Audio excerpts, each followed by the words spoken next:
Jumpa lagi dengan saya, melanjuti episode pertama perjalanan ke dalam unconscious, perjalanan ke dalam jiwa. Bagian dari diri kita yang kita tolak, kita sangkal, dan kita tidak mau tahu, sebenarnya tidak hilang.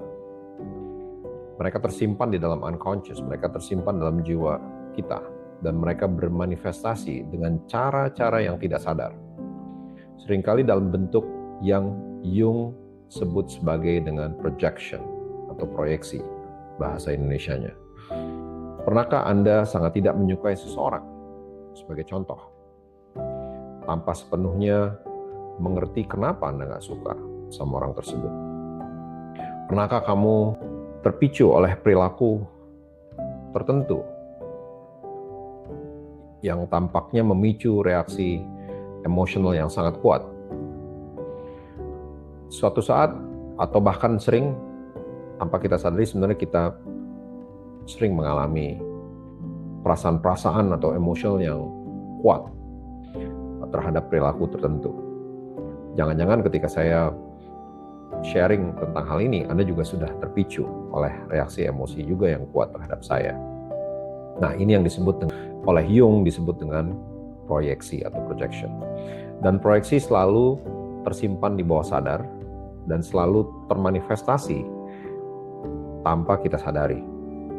Itu makanya istilah di dalam Jungian psychoanalytic dinamakan sebagai unconscious projection. Jung percaya bahwa ketika kita terganggu oleh kualitas atau sifat orang lain, seringkali karena sifat-sifat itu sendiri ada dalam diri kita. What?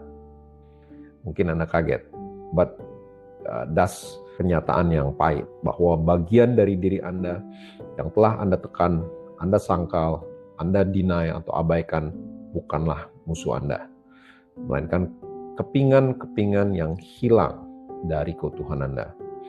This is why banyak sekali tradisi-tradisi kuno, ajaran-ajaran agama tertentu juga yang mengajarkan bahwa musuh adalah cerminan diri kita.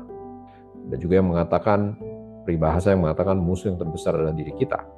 So, konsep inilah yang sebenarnya Jung mengangkatnya dari kacamata psikologis kedalaman Jung. Wawasan besar Jung adalah sebagai berikut.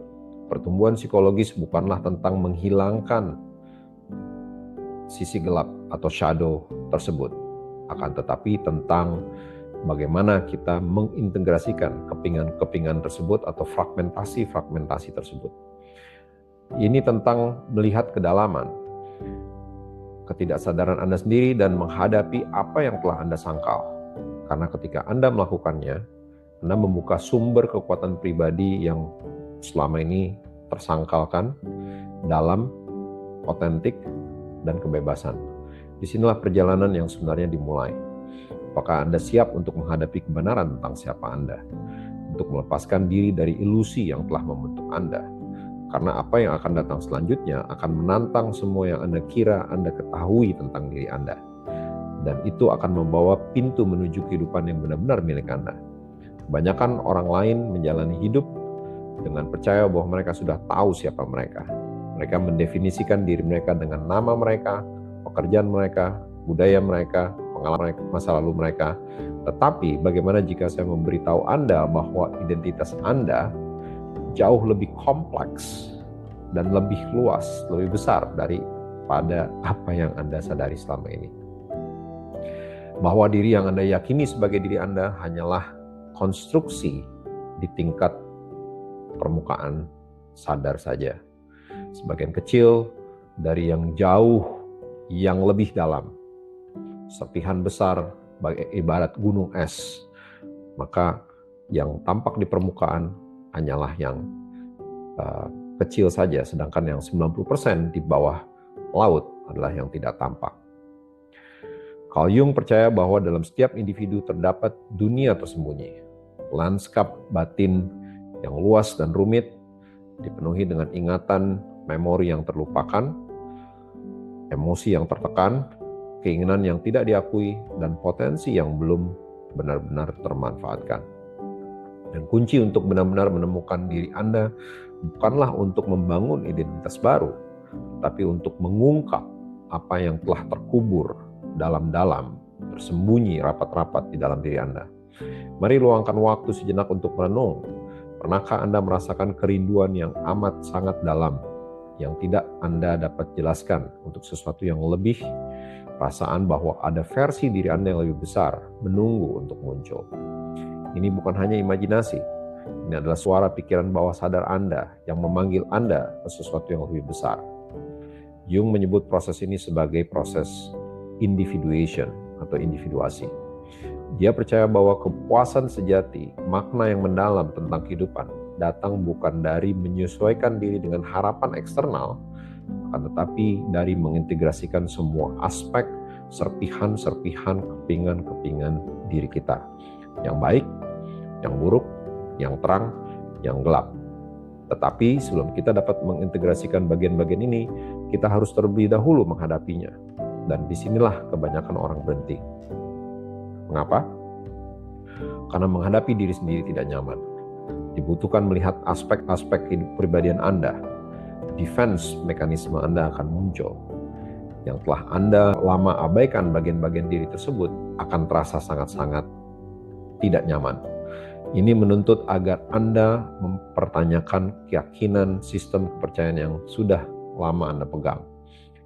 Membuat Anda takut dan menghadapi konflik batin yang telah membentuk hidup Anda. Pikirkan tentang itu. Seberapa sering kita menghindari kesunyian? Seberapa sering kita mengalihkan perhatian kita dengan pekerjaan, sosial media, hiburan, atau apapun yang membuat kita duduk sendirian dengan pikiran kita. Pengalihan perhatian yang konstan ini bukanlah kebetulan.